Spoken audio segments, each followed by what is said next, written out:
Haleluya, haleluya. Engkaulah Raja di atas segala raja, dan Engkaulah Yesus Tuhan atas hidup kami. Engkau lebih dari segalanya, dan hanya Engkau yang membuat kami bertumbuh di dalam cinta dan kasih. Kami bersyukur kepadamu. Tiba saatnya kami akan mendengar kebenaran firman Allah. Biarlah roh Allah melawat kami. Kami mau jadi anak-anak muda yang dibebaskan oleh Tuhan, anak-anak muda yang sudah dimerdekakan oleh Tuhan, dan kami mau melayani Tuhan dengan bebas. Kami bersyukur kepadamu. Mari berkati setiap kami. Kami percaya bahwa ketika kami datang tidak akan sama dengan ketika kami pulang, karena firman Tuhan adalah jawaban atas doa-doa kami. Firman Tuhan akan mengubah hidup kami. Kami akan dipulihkan oleh Tuhan. Yang tersakiti firman Tuhan akan mengobatinya. Dan kami berdoa, biarlah hamba-Mu yang lemah dan terbatas, kiranya Tuhan pakai untuk menjadi saluran berkat di tempat ini. Dalam nama Tuhan Yesus kami berdoa dan mengucap syukur. Haleluya, haleluya. Sama-sama yang percaya katakan amin. Shalom. Nanti yang di bagian sound system tolong kurangi sedikit karena suara saya itu biasanya menggelegar ya. Ya, puji nama Tuhan. Ya, jangan langsung dimatikan juga, kan kasihan nanti nggak dengar suara saya. Ya, bersyukur kepada Tuhan karena atas kemurahannya kita dipertemukan di tempat ini. Dan ada pepatah orang Jawa berkata, tak kenal maka tak sayang. Saya harus memperkenalkan diri terlebih dahulu karena saya mengharapkan kasih sayang dari saudara sekalian. Ya, perkenalkan, nama saya Agustinus Faot, biasa dipanggil Agus. Jangan kaget, orang Indonesia Timur kenapa namanya Agus? Karena untuk itulah saya harus berdiri di tempat ini. Ya, puji nama Tuhan. Dan hari ini saya datang juga tidak sendirian, saya bawa mantan pacar saya yang sekarang sudah jadi istri. Nah, jadi mendampingi saya setiap kali saya menyampaikan firman Tuhan, karena itu misi kami. Waktu awal jatuh cinta saya cuma tanya, kenapa cinta saya? Lalu dia bilang sama saya, karena Agus cinta Tuhan. Jadi karena saya cinta Tuhan, maka dia cinta saya, supaya dia tunduk dan saya kasihi Tuhan dan kasihi dia. Itu poin. Jadi kami tidak perlu berpantun. Waktu itu ayam hitam telurnya putih, kalau digoreng enak sekali. Nyong soe kulitnya hitam, kalau senyum aduhai. Tidak pakai itu. Waktu itu kita tidak pakai. Saudara yang dikasih oleh Tuhan, saya tidak perlu berlama-lama untuk sampaikan pantun ini, karena saya tahu Anda semua adalah pelaku-pelaku pembuat pantun. Yang walaupun terlalu banyak pantun sampai belum laku tidak apa-apa, karena sesudah ini saudara akan diberkati Tuhan. Amin. Ya, saya melihat senyuman anak-anak muda di tempat ini. Shalom. Apa kabar? Puji Tuhan. Ya, silakan duduk Pak. Terima kasih dan thank you buat thank you buat worship leader. Anda luar biasa sekali membawa kita merasakan hadirat Tuhan, dan para pemain musik begitu kompak membawa kita menikmati hadirat Tuhan. Saya sangat bersuka cita waktu masuk ruangan ini, sama seperti saya latihan masuk surga. Karena melihat anak-anak Tuhan begitu menikmati pujian dan penyembahan. Tapi akan lebih baik ketika kita pujian penyembahan di sini keluar dari tempat ini, kita juga tunjukkan di luar. Kalau memang kita orang-orang yang sudah dibebaskan oleh Tuhan. Ya, saudara yang dikasih oleh Tuhan, tema khotbah ini sebetulnya melewati pergumulan yang panjang dari tahun lalu. Karena saya salah satu pengkhotbah di beberapa gereja, termasuk di anak-anak muda, dan saya gumuli tahun kemarin itu khusus untuk tema ini, dan saya sudah khotbahkan di beberapa tempat. Saya berharap saudara di tempat ini juga bisa menikmatinya, karena ada yang di YouTube, ada yang tidak, dan saya berharap belum ada di YouTube supaya saudara bisa merekamnya di sini. Nah, saudara yang dikasih oleh Tuhan, karena di dalam bagian ini teksnya terungkap dari 1 Petrus pasal 2 ayat yang ke-16. Saya mau tanya dulu, karena nanti saya akan singgung Petrus terus di sini. Jadi, apakah ada yang bernama Petrus? Ada. Oh, oke ya, sama saja, maksudnya bahasa Inggris sama saja ya. Karena saya akan singgung Petrus terus di sini, baik negatifnya maupun positifnya. Mohon jangan tersinggung karena Anda bukan murid Yesus tapi anak-anaknya Tuhan Yesus. Amin. Ya. Saudara yang dikasih oleh Tuhan, mari kita baca bersama karena saya tahu Anda semua adalah orang-orang Kristen sejak lahir, betul? Atau ada yang baru pindahan dari Muslim? Coba lambaikan tangan yang baru pindahan dari Muslim. Berapa tahun kira-kira? Baru 2 hari. Kira-kira sudah 1 tahun lebih? Oh belum, puji Tuhan, selamat bergabung. Anda tersesat di jalan yang benar. Dan kita bersyukur karena kemurahan Tuhan. Kita hari ini khusus untuk Anda akan lolos. Sedangkan yang sudah Kristen coba lambaikan tangan. Kristen dari 2 tahun yang lalu. Oke, semua sudah Kristen ya. Karena Anda semua sudah Kristen, maka letakkan HP-nya, kita akan baca ayat bersama-sama tanpa teks karena saya tahu Anda pasti sudah hafal ayatnya. Dan kalau tidak ada satupun yang baca, maka saya letakkan mic, saya akan pulang. Ya sudah, karena saya bukan tim surga yang datang hanya untuk ujian komprehensif tentang ayat-ayat Alkitab, maka kita baca bersama-sama dari terjemahan bahasa Indonesia. 2, 3. Hiduplah sebagai orang merdeka dan bukan seperti mereka yang menyalahgunakan kemerdekaan itu untuk menyelubungi kejahatan-kejahatan mereka, tetapi hiduplah sebagai hamba Allah. Dan teks ini saudara yang dikasihi oleh Tuhan, saya coba melakukan sedikit studi tentang surat Petrus karena selain daripada pelayanan di beberapa gereja, saya juga salah satu pengajar. Nanti kalau bagi Anda yang belum terpanggil untuk menjadi hamba Tuhan dalam bidang teologi, silakan serahkan diri sebelum Tuhan panggil.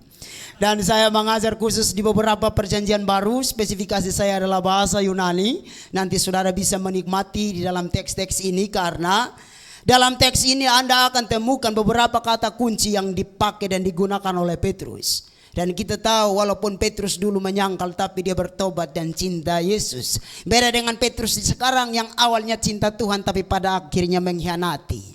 Hanya gara-gara Siti Nuraini. Saudara yang dikasihi oleh Tuhan, karena teks ini cukup menarik dan kalau saudara pergi kepada surat Petrus, saudara akan temukan beberapa kata kunci. Yang pertama, saudara akan temukan bahwa surat ini lebih banyak berbicara tentang penderitaan dan kemuliaan. Dan penderitaan kemuliaan ini selalu dikaitkan dengan orang percaya. Jadi setiap orang yang percaya kepada Yesus Kristus wajib untuk menderita. Mau menderita tidak? Mau menderita tidak? Kenapa senyumannya mulai berkurang? Mau menderita tidak? Ya, kalau tidak mau menderita maka tidak usah percaya Yesus. Karena percaya Yesus itu tidak lepas dari penderitaan. Tapi di balik penderitaan ada kata berikutnya, kemuliaan sedang menanti. Saya tahu Anda semua yang duduk dalam ruangan ini hanya tunggu yang bagian bawah. Waktu saya ngomong tentang kemuliaan, saudara pasti katakan amin, puji Tuhan, haleluya. Padahal keluar dari sini mulai langsung bukan rohani lagi tapi rohana dan akan banyak berkata haleluya. Nah di sini saudara ingat bahwa akhir hidup kekristenan itu selalu berkaitan dengan penderitaan. Tetapi tidak berhenti di dalam menderita. Kita akan sampai kepada kemuliaan yang lebih mulia dari tawaran-tawaran dunia. Maka saya mau lihat anak-anak muda yang tersenyum karena mendapatkan kemuliaan dari Kristus. Minta senyuman saja susah setengah mati, apalagi minta persembahan. Ini baru minta senyuman saja, apalagi mau minta amin. Nanti katakan pendeta amin, amin katanya. Dan saudara, karena teks ini cukup menarik, maka kata penderitaan ini akan muncul kurang lebih 15 kali. Dan kata kemuliaan muncul 10 kali. Kalau begitu menderita lebih banyak dari kemuliaan atau kemuliaan lebih banyak dari menderita? Saya percaya bahwa saudara semua inginkan yang kemuliaan. Tetapi tidak semua yang duduk dalam ruangan ini adalah orang-orang yang tidak pernah tersakiti. Anda, saya yakin tidak tersakiti kalau belum pacaran. Tapi kalau sudah pacaran tidak lolos dari sakit hati. Maka saya kalau bimbing anak muda saya tanya, sudah punya pacar belum? Jawabannya apa tadi? Belum, tidak apa-apa karena Anda lolos dari sakit hati. Karena yang mau pacaran harus siap untuk tersakiti. Betul ya, kenapa kok langsung yang lain ikut gerakan kepala, apakah kita semua adalah korban? Puji Tuhan, kalau korban pun tidak apa-apa, sesudah ini akan dipulihkan oleh Tuhan. Saudara, sebagian besar dari materi dalam 1 Petrus itu adalah ajaran tentang dasar iman Kristen. Saudara mau setuju atau tidak, mau terima atau tidak, Petrus tak peduli. Petrus akan tetap berkata bahwa orang Kristen harus menderita. Tapi di balik penderitaan ada kemuliaan surgawi yang sedang menanti kita. Maka salah satu penderitaannya adalah ibadah di jam 1 siang. Jam untuk kita tidur, jam untuk istirahat siang, lalu dijadwalkan untuk ibadah. Jadi pada waktu ibadah banyak orang berdoa, syafaat Tuhan tolong hambamu supaya kalau bisa secepatnya selesaikan khotbah. Tapi saya sudah dipesan oleh pengurus youth, Pak, kami di sini biasanya khotbah 4 jam, maka saya akan lama-lamakan kalau bisa 8 jam. Dan jangan langsung menoleh kepada pengurus, karena itu bagian yang menurut saya itu Tuhan taruh kelebihan yang luar biasa. Jadi sudah pesan ke saya tadi dan saya bilang terima kasih. Saya tadi juga ada konfirmasi ke Kak Petrus, Kak Peter, dan Kak Petrus bilang sama saya, Kak Petrus bilang sama saya, kita di sini biasanya pendahuluan itu 45 menit. Oke, kalau pendahuluan 45 menit, lalu kita masuk latar belakang, identifikasi masalah, rumusan masalah. Jadi kurang lebih mungkin akan butuh waktu 20-an atau ya 30 jam lah. Dan saudara yang dikasih oleh Tuhan, karena itu kita perlu tahu selain dari kata kunci. Anda sekalian kuliah di tempat ini, nanti tanya jawabnya titip ke Melkisedek saja.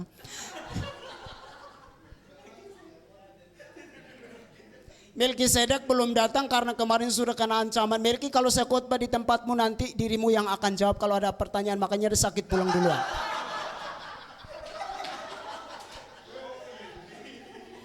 Tapi jangan dibully karena memang sakit betul. Dari semalam saya pulang dari Surabaya Barat, pelayanan di Surabaya Barat, datang Melkisedek sudah berserah diri. Om tolong doakan. Saya bilang, Melki, namanya penyakit, kalau Tuhan izinkan kita doa pun dia tetap tambah panas. Jadi lebih baik bertahan dalam penderitaan ini. Nah saudara, supaya tidak berlama-lama karena takut saudara sakit perut, kita baca sama-sama untuk memberikan semangat bagi para pembaca. Dari saudara, kalau misalnya tersakiti, pergi kepada Petrus dan baca surat Petrus, Anda akan dikuatkan dan tambah semangat. Karena di sini Petrus akan mengingatkan Anda menderita dengan sabar. Saat disakiti oleh pacar, diputusin dan tinggal kawin dengan orang lain, menikah ya, karena orang Indonesia Timur itu selalu pakai kata kawin karena Alkitabiah. Tidak ada yang kata nikah dalam Alkitab. Jadi tidak apa-apa, tidak masalah ya. Yang sedang menghadapi penganiayaan. Jadi orang menderita, dianiaya, bukan buat status dan tambah singgung, tapi dia malah tulis surat lalu kemudian kasih penghiburan. Tetap sabar dalam penderitaan. Beda dengan orang-orang Kristen zaman sekarang. Lihat orang lain menderita, muat status, rasain lo. Tapi mengaku orang Kristen paling cinta Tuhan, dekat dengan Tuhan. Pujian penyembahan nikmati, tapi praktek hidup tak sesuai. Saya tidak mau anak-anak muda di tempat ini jadilah pelaku-pelaku yang seperti itu. Kita harus jadi anak-anak muda yang cinta Tuhan dan memberi semangat bagi orang lain. Tujuan kedua untuk memberikan pengharapan. Di sini ada yang putus asa. Di sini ada yang putus asa, sering putus asa. Ya kalau begitu yang calon mau putus asa siapa, coba beritahu saya. Ya kalau tidak putus asa, saya kasih tahu bahwa jemaat pada waktu itu mereka putus asa karena dianiaya. Kita tahu jemaat mula-mula itu hidupnya tidak aman. Kita sekarang di mall saja masih dimusuhi. Di mall sudah masih dimusuhi. Keluar coba ibadah di jalan raya, tutup jalan, mereka akan masuk saja, kita dimusuhi. Dan jangan sakit hati. Buat laporan Pak Gembala, saya terganggu dengan tetangga-tetangga di sini. Andai kata Tuhan izinkan saya membunuh seperti Paulus, saya akan lakukan itu. Saya bilang bertobat sebab kerjaan surga sudah dekat. Saudara yang dikasih oleh Tuhan, orang yang putus asa akan dipulihkan dan dalam segala penderitaan. Jadi di balik penderitaan itu akan ada pemulihan. Jadi dalam konteks ini dia kasih pengharapan. Jangan terlalu putus asa, karena di balik penderitaanmu ada pemulihan yang datang daripada Tuhan. Jadi ingat-ingat ya, besok kalau ada yang mau disakiti, ingat di balik penderitaanku ada Tuhan. Kedua lagi disakiti, di balik penderitaanku ada Tuhan. Ketiga kali disakiti, di balik penderitaanku ada Tuhan. Pas bagian keempat, ada lagi mau sakiti Tuhan, berdoa, Tuhan ampuni saya. Apakah dulu saya yang suka sakiti orang lain? Jadi menyakitinya berulang-ulang. Jangan selalu merasa kita paling benar, karena ada bagian di mana kita juga dikalahkan oleh daging. Saudara, tujuan ketiga adalah untuk mendorong jemaat supaya hidup benar walaupun situasinya makin sulit. Jadi walaupun situasi sulit, kita harus ambil komitmen untuk hidup benar di hadapan Tuhan. Kenapa kita wajib untuk hidup benar di hadapan Tuhan? Saudara perlu tahu bahwa dulu waktu kakek nenek moyang kita Adam dengan Hawa jatuh dalam dosa, tidak ada satupun yang berani datang kepada Allah, karena semua kita yang keturunan dari Adam dan Hawa, Alkitab mencatat kita jatuh dalam dosa dan kurang kemuliaan Allah. Karena itu tidak bisa menghampiri Allah yang Maha Kudus. Maka satu-satunya cara untuk menyelesaikan dosa, Allah yang jauh di sana, Allah yang transenden, Dia harus mengambil rupa menjadi manusia dan diam di antara kita. Maka Yohanes dalam pasal 1 ayat 1 ia berkata, en arkein hologos kai hologos prostontion kai theos en hologos. Pada mulanya adalah firman, firman itu telah bersama-sama dengan Allah, dan firman itu adalah Allah. Tapi pada ayat 14 dia berkata, kai hologos sark egeneto kai eskenosen humin, dan firman itu telah menjadi manusia dan diam di antara kita. Kenapa dia perlu menjadi manusia dan diam di antara kita? Hanya dengan satu tujuan, supaya saudara dengan saya yang adalah orang-orang berdosa ini, orang-orang yang hidup dalam ikatan dosa, cengkraman dosa, dibebaskan untuk memuliakan Kristus. Jadi hanya butuhkan satu pribadi bisa menyelesaikan dosa dunia. Sama seperti Adam pertama, butuh satu manusia dan membuat semua manusia berdosa. Dan coba beritahu saya, siapa yang tidak ada kaitannya dengan Adam? Coba lambaikan tangan. Kalau sampai ada laki-laki yang mengaku dia tidak keturunan dari Adam, maka hanya dua pilihan. Ini dari pisang atau dari singkong. Kita semua adalah keturunan dari Adam. Oleh karena itu kita tidak bisa bebas. Kita butuh satu pribadi yang dapat membebaskan kita. Maka di dalam bagian ini firman Tuhan mencatat kita telah dimerdekakan oleh Tuhan. Kalau saudara sudah baca pasal 2 ayat 16, berarti hiduplah sebagai orang merdeka. Kenapa harus ada perintah untuk hiduplah sebagai orang merdeka? Karena kalau saudara baca bagian sebelumnya, kita sudah dibebaskan oleh Yesus Kristus. Yang dulu dianggap sebagai batu yang tidak berarti, sekarang Tuhan Yesus telah menjadi batu penjuru untuk dapat menyelamatkan kita. Maka pembebas kita satu-satunya adalah Yesus Kristus. Dia yang adalah Allah sejati, manusia sejati, tidak mempertahankan kesetaraannya dengan Allah, melainkan mengambil rupa menjadi manusia. Dalam morfenya toteo, dalam gambar dan rupanya sebagai Allah. Tidak kekurangan apapun, tidak kekurangan sifatnya, tidak kehilangan sifat kehadirannya. Dia Allah yang maha hadir, kini datang untuk menyelesaikan dosa.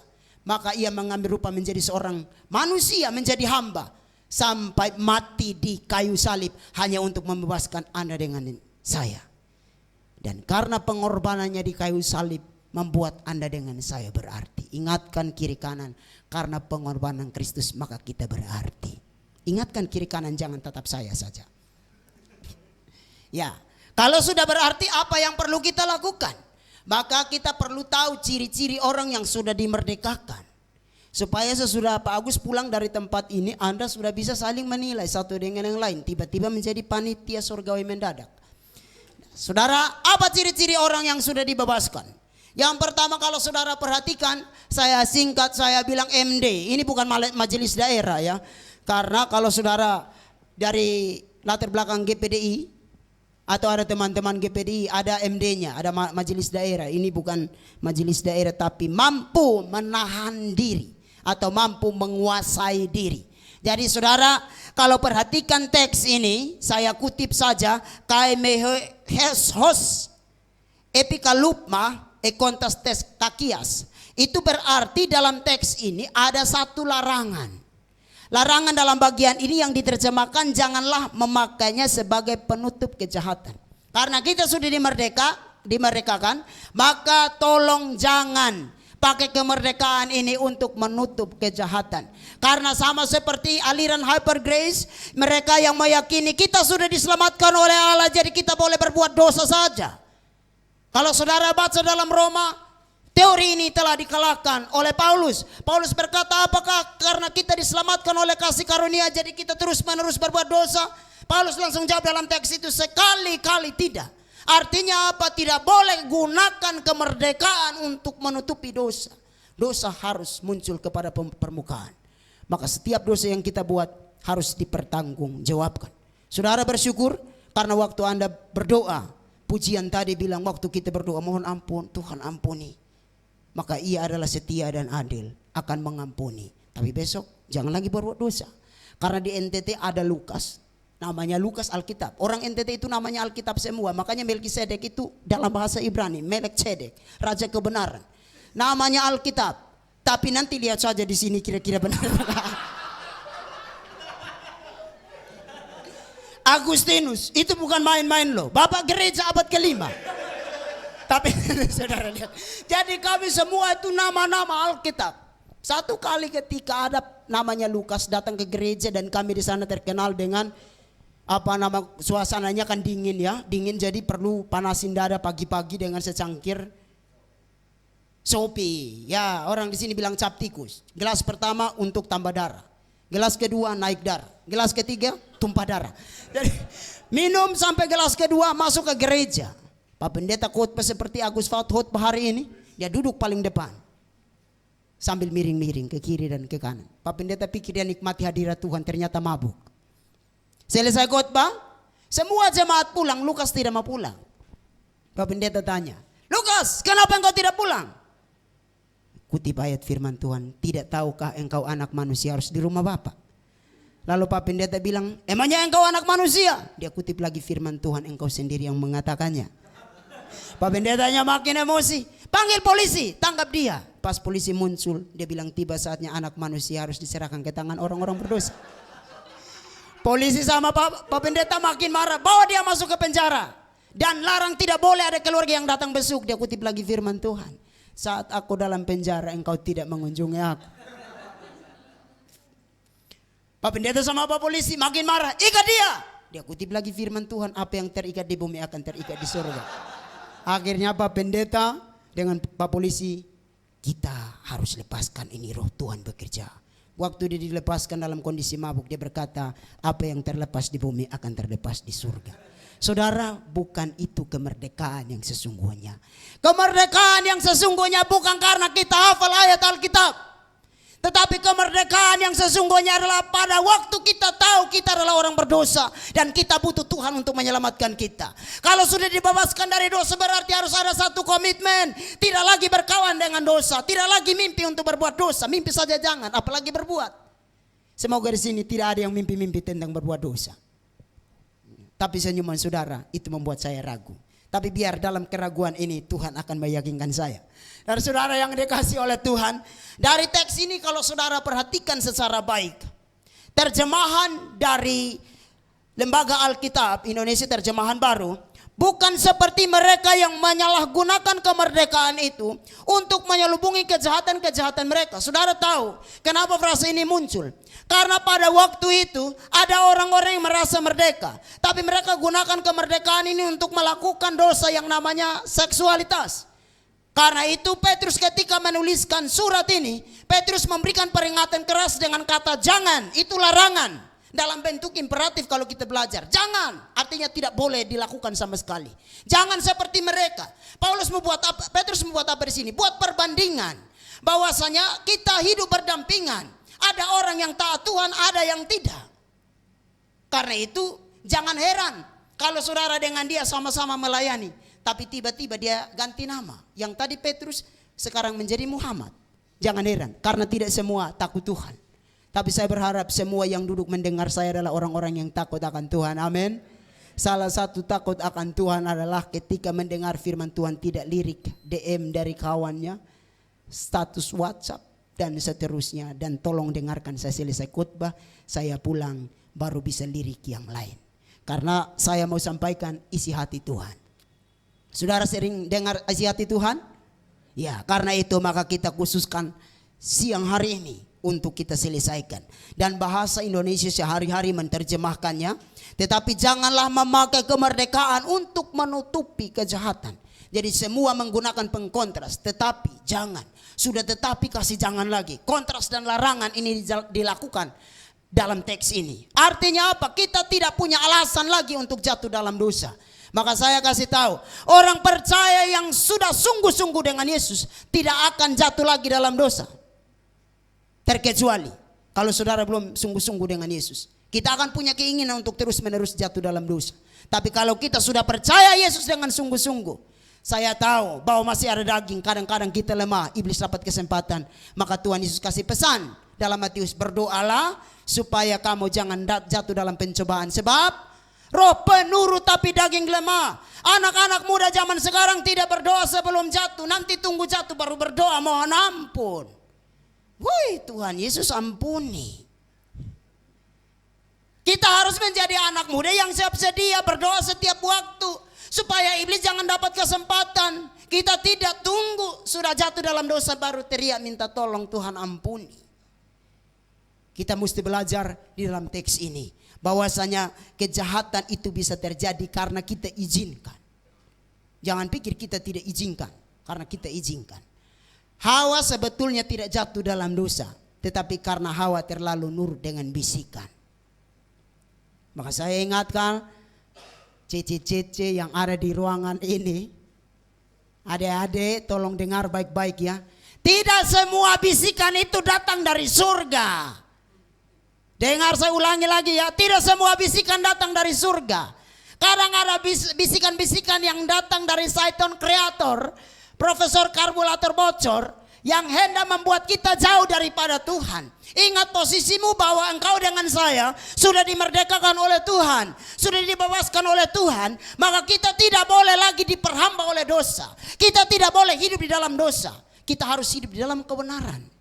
Saya tahu masa sekarang adalah Anda bebas dalam segala sesuatu. Bebas berpikir, bebas berkawan, bahkan bebas untuk refreshing. Tapi tolong libatkan Tuhan di dalam kebebasanmu. Kita bisa buat apa saja, karena tidak ada yang mengekang kita.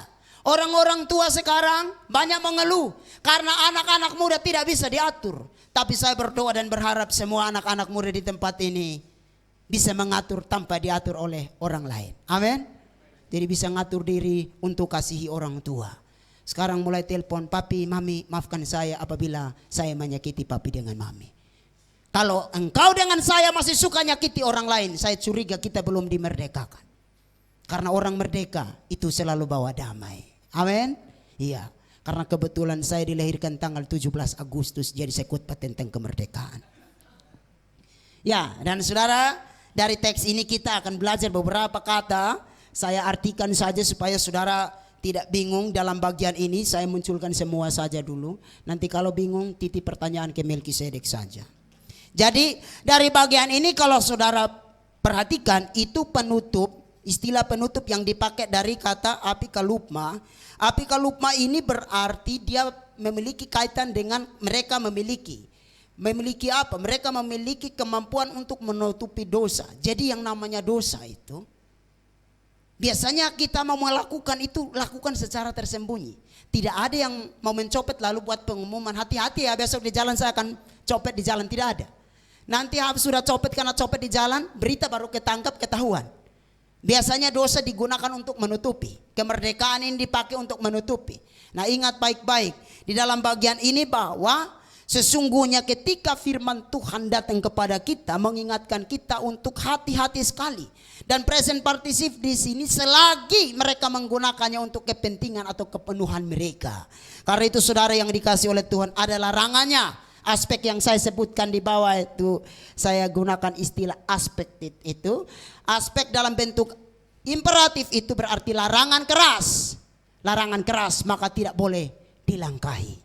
Sebab saya khotbah ke anak-anak muda, saya harus khotbah menggunakan bahasa Yunani. Kenapa? Karena kita kalah dengan kawan-kawan muslim. Baru kecil sudah hafal bahasa Arab, tetapi mereka belum mengerti artinya. Kita sudah enggak hafal, sudah enggak tahu artinya, tambah repot. Karena saudara, kalau tidak tahu bahasa Yunani, itu akan mudah sekali ditipu oleh para pengkhotbah yang tidak cinta firman. Karena banyak orang berkhotbah, tapi tidak cinta firman Tuhan. Makanya khotbah tentang Yesus lebih rendah dari Bapa, khotbah tentang dua natur Yesus Kristus campur baur dan seterusnya, Tritunggal juga ditolak. Itu penyesat-penyesat. Dan saya ngomong tidak tutup-tutup. Dalam YouTube pun saya sampaikan tidak tutup-tutup. Saya sampaikan bahwa kita perlu cinta firman Tuhan. Orang yang sudah dimerdekakan oleh Kristus harus ada rasa cinta terhadap firman Allah. Tidak boleh gunakan kemerdekaan itu untuk melakukan dosa. Karena itu saudara yang dikasihi oleh Tuhan, dan janganlah memakai sebagai penutup kejahatan, kemerdekaan untuk menutupi kejahatan. Tetapi digunakanlah kemerdekaan itu untuk menahan diri secara terus menerus. Karena aspek presennya tadi terus menerus menahan diri. Jadi tahan diri itu bukan hanya 1-2 kali. Tuhan tolong, saya sudah mengantuk sekali. Ini harus ditahan berkali-kali dan terus menerus. Karena firman Allah tersampaikan. Dan waktu ada godaan, berkata kepadanya, enyahlah engkau dari hadapanku, sebab aku tidak mengenal engkau. Jangan coba-coba kasih peluang kepada setan. Karena dia dapat 1 jendela saja, maka dia akan merusak seluruh rumah Tuhan. Karena itu saudara yang dikasihi oleh Tuhan, kita harus menjadi orang Kristen yang sudah dibebaskan. Kita wajib untuk menahan diri. Orang Kristen atau anak-anak muda yang sudah dibebaskan oleh Tuhan wajib untuk menahan diri. Jadi masing-masing kuasai diri. Dan saya tahu memang menguasai diri itu tidak mudah. Karena akan teruji siapa Anda ketika membentuk panitia untuk retreat. Akan teruji siapa Anda sesungguhnya pada waktu kita membuat kegiatan-kegiatan rohani. Terlibat atau tidak, emosi atau tidak, dibiarkan atau tidak, nanti Anda akan teruji di sana. Maka kita wajib untuk menguasai diri. Dan saudara yang dikasihi oleh Tuhan, penegasan dari teks ini sebetulnya menahan diri sepenuh waktu, bukan sewaktu-waktu. Lalu kemudian kalau saudara lihat bagian kedua, butuh komitmen yang kuat. Untuk menahan diri harus butuh komitmen. Ambil keputusan, mulai dari dalam, bukan tunggu dari luar. Saya mau khotbah sampai mulut berbusa-busa pun, tapi kalau tidak ada kemauan untuk berkomitmen di hadapan Tuhan, kita tidak akan berubah. Karena itu wajib bagi kita untuk menguasai diri. Dan saudara, kalau perhatikan, karena Tuhan yang berhak melakukan pembalasan terhadap orang lain yang menyakiti kita, Tuhan juga yang berhak untuk memulihkan kita. Jadi pada waktu Anda tersakiti, jangan coba-coba membalas kejahatan dengan kejahatan. Kita jaga supaya Tuhanlah yang berkarya. Tugas kita hanya menjadi berkat bagi banyak orang. Saat disakiti, kita tetap menjadi berkat. Jangan sampai kita terpuruk hanya gara-gara disakiti. Karena di beberapa bulan yang lalu saya layani anak muda, sudah ikat kain di sini mau gantung diri hanya gara-gara putus pacar. Saya kasih tahu anak-anak muda di tempat ini, tolong dengar. Jaga hatimu dengan segala kewaspadaan. Karena sakit hati itu tidak ada obatnya di muka bumi. Tidak ada dokter spesialis yang khusus untuk mengobati sakit hati selain dari pengampunan. Maka kita yang harus belajar untuk melepaskan pengampunan. Biar kita dibebaskan dari sakit hati. Mari bantu saya baca pesan yang mulia ini. 2, 3.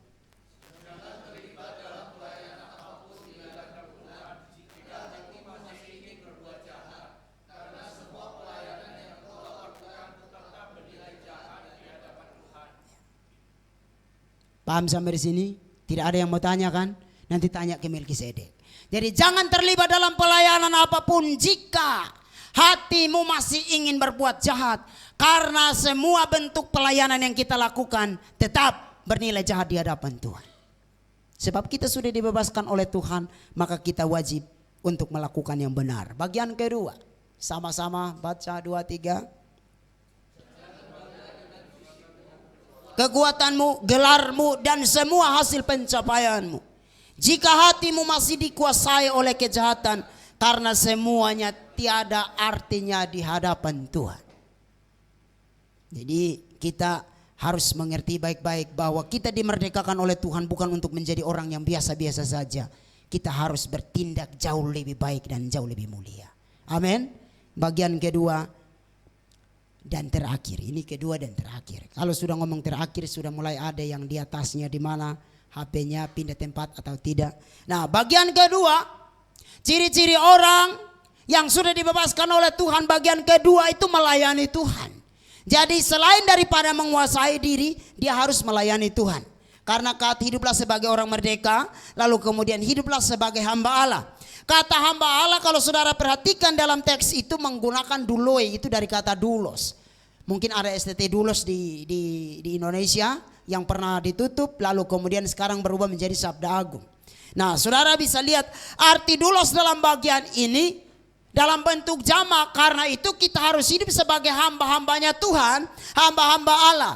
Dan hamba dalam bagian ini wajib untuk bertindak aktif sebagai hamba, bukan duduk sebagai Tuhan. Jadi ingat, semua anak-anak muda harus tahu bahwa kita adalah hamba Tuhan. Saya cukup kagum tadi dan saya sudah beritahu di awal. Waktu saya masuk dan duduk menikmati pujian, saya seperti latihan masuk surga. Dan karena itu saya bahagia melihat anak-anak muda yang mau menyerahkan diri untuk melayani. Layani Tuhan bukan hanya hari ini, tapi layani Tuhan sampai Tuhan panggil pulang. Itu komitmen kita. Karena untuk itulah kita dipilih dan dipanggil oleh Tuhan. Tujuan kita untuk melayani Tuhan. Maka hamba itu bukan bos, tapi hamba adalah pelayan. Jadi saya mau lihat anak-anak muda setelah dengar khotbah saya pulang sampai di rumah. Kalau biasanya orang lain yang nyediain kopi, teh atau minuman, kita pulang kita mau praktek, saya yang buat. Kalau kita nunggu misalnya, oh harus ada orang lain yang ngatur, tunggu Bapak Pembina yang harus ngatur kursi, mulai minggu depan datang saya yang harus atur karena saya juga hamba Tuhan. Ingat ya, hamba Tuhan bukan mereka yang sekolah teologi saja. Semua kita yang hari ini ambil keputusan percaya Yesus pada saat yang sama, Anda juga sedang punya gelar yang namanya hamba Tuhan. Kita sedang melayani Dia yang adalah raja di atas segala raja. Maka layani Dia dengan sungguh-sungguh, berikan yang terbaik bagi Tuhan dan jangan tahan-tahan. Karena pelayanan paling indah adalah melayani di masa muda. Saya mau tanya, saudara pernah melihat Sungai Jagir? Kalau tidak tahu saya akan kasih tahu sesudah ini. Karena saya orang Indonesia Timur yang sudah 14 tahun di sini dan tidak tahu, tidak hafal jalan. Jadi jalan kemana-mana saya harus bawa istri. Karena ingatan saya itu kurang, ingatan saya cuma satu, saya ingat istri saja. Jadi yang lain itu biasanya saya lupa. Nah, saudara pernah lihat Sungai Jagir kan? Lihat tidak bahwa ada muter balik. Sungai Jagir ini muter balik untuk pergi kembali ke Pacet. Tidak muter balik kan? Dia hanya mengalir sampai tempat di mana dia berhenti. Batasan laut kan? Hidup saudara dengan saya pun demikian. Ingat ya, hidup itu mengalir dan tidak ada waktu untuk muter balik. Pas pertengahan Tuhan saya memutar balik ke masa kecil, tidak bisa. Kita sedang mengalir sampai batasan waktu. Apa artinya? Layanilah Tuhan secepatnya karena hidup itu terbatas. Pelayanan paling indah itu di masa muda. Saya mau tanya anak-anak cewek. Waktu Anda ke taman melihat bunga, bunga itu indah pada waktu kapan? Pada waktu mekar. Mekarnya butuh berapa tahun? Bertahan sampai berapa tahun? Tidak begitu lama kan? Hidup pun demikian. Indah di masa muda. Dan sebentar lagi Anda akan dengan saya kemana-mana harus gonceng istri. Jadi layani Tuhan selagi masih sendiri gitu. Supaya temukan pasangan hidup dalam pelayanan itu jauh lebih mulia daripada temukan di KBS atau di tempat refreshing yang lain.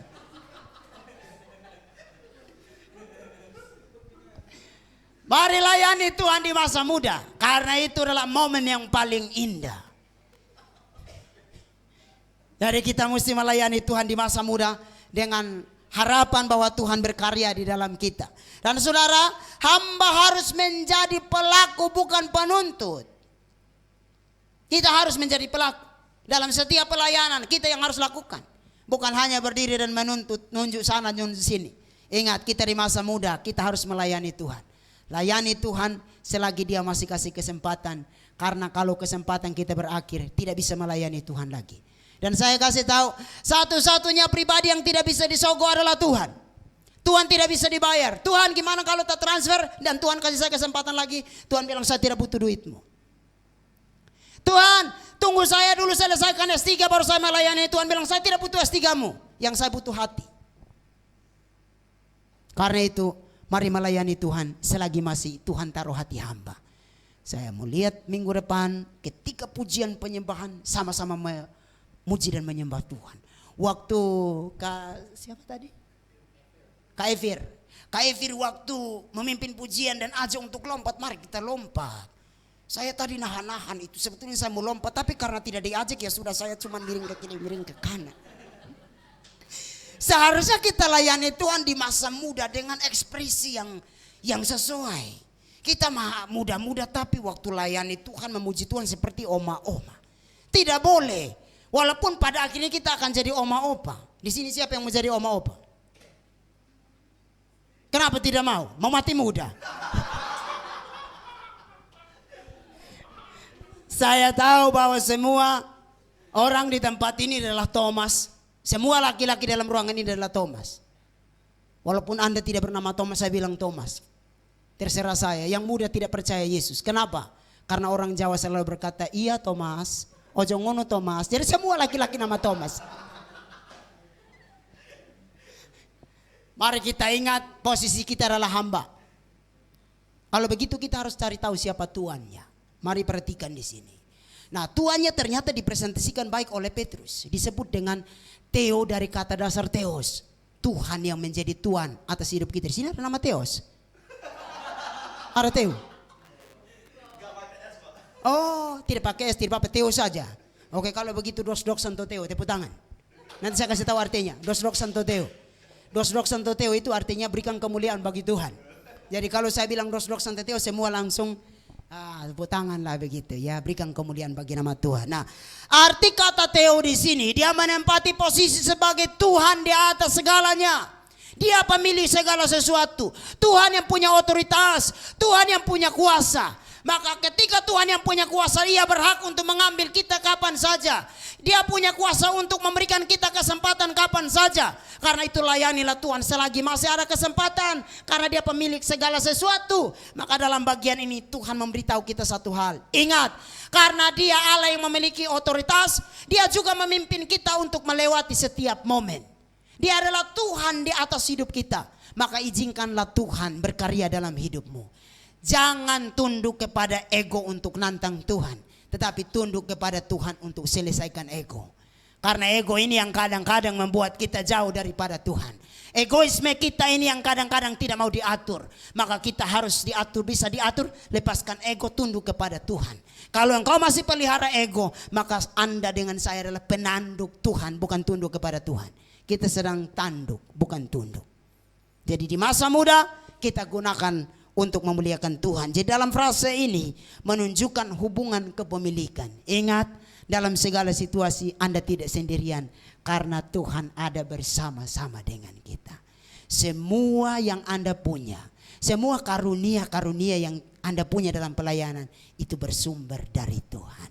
Datang dari Tuhan karena segala sesuatu dari Dia dan oleh Dia. Karena itu harus bagi Dialah segala kemuliaan. Itu poin kita di dalam masa muda. Kalau begitu, kita punya beberapa prinsip yang perlu kita bawa pulang hari ini. Semua sikap pelayanan seorang hamba Tuhan itu harus meneladani Yesus Kristus. Lihat contoh pada Yesus Kristus. Yang pertama, lihat pada kerelaannya. Ketaatannya. Ia taat sampai mati. Yang disalah tafsirkan Yesus lebih rendah dari Bapa. Salah satu teksnya tentang ia taat sampai mati. Ingat, Yesus Kristus yang kita percaya itu disebut dengan Allah sejati dan manusia sejati. Karena Dia Allah sejati, tidak mungkin bisa mengalami kematian. Dia harus ambil satu sifat yang disebut dengan manusia sejati supaya dapat menanggung dosa. Nah, kadang-kadang orang-orang Muslim, teman-teman yang sebetulnya kutip Alkitab, tidak semua orang Muslim ya, karena semua ada orang Muslim yang baik, tapi ada orang-orang tertentu, oknum-oknum tertentu yang kadang-kadang mengutip Alkitab bentrokan. Teks yang berbicara tentang kemanusiaan Yesus dibentrokan dengan kealahan Yesus Kristus. Kita mesti kasih tahu. Saya tiap kali ditanya, kalau Yesus Allah kenapa bisa mati? Saya jawab sederhana, engkau tidak akan paham kalau belum percaya Yesus. Pertanyaan kedua, kalau Yesus manusia, kenapa manusia bisa bangkit? Saya juga jawab lagi, engkau tidak akan tahu kalau tidak percaya Yesus. Kalau saya ditanya, coba jelasin Allah Tritunggal, saya tetap ngomong, engkau tidak akan paham kalau tidak percaya Yesus. Sebab orang Kristen tahu karena percaya dulu, bukan karena tahu baru percaya. Kita mulai dari iman, baru Tuhan membukakan, singkapkan pengetahuan terhadap kebenaran firman Allah. Takut akan Tuhan adalah permulaan pengetahuan. Takut akan Tuhan harus dimulai dengan percaya terlebih dahulu. Karena itu saudara yang dikasihi oleh Tuhan, di dalam bagian ini tidak hanya ketaatannya, kita juga harus meneladani kasihnya. Dan saya percaya tidak ada satupun dalam ruangan ini yang berani berkata kasihku lebih besar daripada Yesus Kristus. Kasih Yesus lebih besar dari segala-galanya. Karena kasih Yesus lebih besar dari segalanya dan kita tidak mampu balas, maka mari kita tunduk di bawah otoritasnya. Kita tidak bisa balas apapun, kita hanya bisa taat, pasrah sepenuhnya kepada Tuhan. Dan masih banyak hal lain lagi yang perlu saudara tahu tentang sifat-sifat Yesus Kristus, tapi saya batasi. Nah, penekanan Petrus adalah gunakan kebebasanmu untuk hidup sebagai anak Tuhan dan melayani sebagai hamba. Jadi kita bebas sekarang, kita adalah anak Tuhan, tetapi jangan lupa kita punya tanggung jawab. Tanggung jawab kita apa? Jadi pelayan bagi Kristus. Karena inilah yang akan membedakan kita dengan orang-orang yang belum percaya Yesus. Kita tidak seenaknya menggunakan kebebasan kita untuk menikmati dunia, untuk memuaskan dunia. Kita harus gunakan kebebasan kita untuk melayani Tuhan, supaya kita buktikan bahwa kita beda dari mereka yang belum percaya Yesus. Dan tidak selesai di situ, saya akan titip pesan. Sama-sama baca 2-3.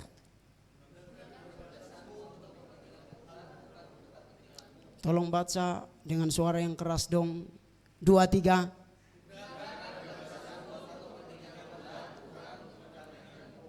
Ya, gunakanlah kebebasanmu untuk kepentingan Tuhan, bukan untuk kepentinganmu. Yang kedua,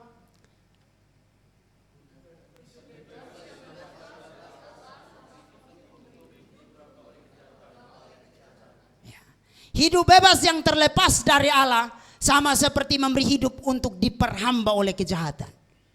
Jadi walaupun kita sudah dibebaskan, kita harus ingat kita hidup di bawah otoritas Tuhan. Connect dengan Tuhan. Saya mungkin dengar ada ada anak-anak youth itu kan ada baca Alkitab tiap pagi, tiap hari buat renungan. Tolong buat renungan.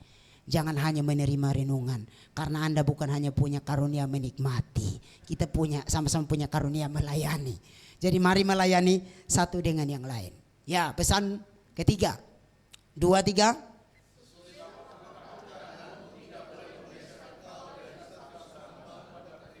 Ya, sesulit apapun keadaanmu, tidak boleh menggeser engkau dari status kehambaanmu pada Kristus. Kita harus tahu kita adalah hamba Yesus Kristus. Layanilah dia. Dan ini terakhir 2-3. Ingat, fokus pelayanan kita adalah Kristus harus dimuliakan. Jadi kalau saya bilang anak youth GAB, sama-sama bilang Kristus harus dimuliakan. Youth GAB, Kristus harus dimuliakan. Youth GAB, Kristus harus dimuliakan. Dos Santo Teo. Nah, saya selesai sampai di sini. Kiranya Tuhan Yesus memberkati. Mari bangkit berdiri dan saya akan berdoa untuk teman-teman sekalian. Ya, saudara sambil merenungkan kebenaran firman Allah yang sudah kita terima hari ini. Ingat, engkau anak-anak muda yang sudah dibebaskan oleh Tuhan. Gunakan kebebasanmu untuk memuliakan Kristus. Jangan pakai kebebasanmu untuk hal-hal dunia, tapi kita mau menyenangkan hati Tuhan. Bapa dalam surga, siang hari ini kami kembali bersyukur buat anugerah dan kesetiaan-Mu. Kami tahu firman-Mu telah berakhir oleh karena batasan waktu. Tetapi kami percaya Roh Allah terus berkarya untuk meyakinkan kami, memampukan kami, menuntun kami untuk makin hari makin dekat dengan Tuhan. Mampukan kami supaya kami menggunakan kebebasan untuk memuliakan Engkau. Kami harus berbeda dari dunia. Kami mau menggunakan kebebasan kami untuk meninggikan nama Tuhan. Kami mau menggunakan kebebasan kami untuk tunduk pada otoritas Allah. Dan biarlah Engkau yang berkarya sepenuhnya dalam hidup kami. Hamba berdoa untuk anak-anak youth di tempat ini. Kiranya Tuhan Allah pakai mereka sebagai anak-anak muda yang takut akan Tuhan. Cinta Engkau dan memberi diri untuk melayani Tuhan sepenuh waktu. Kami berdoa biarlah mereka melayani Tuhan dalam pekerjaan mereka, dalam studi mereka, dalam keluarga mereka, dimanapun mereka ada. Tuhan taruh hati hamba yang mau melayani Engkau dari sekarang sampai selama-lamanya. Terima kasih Tuhan Allah, kami boleh berdoa dan mengucap syukur kepadamu. Haleluya, haleluya, amin.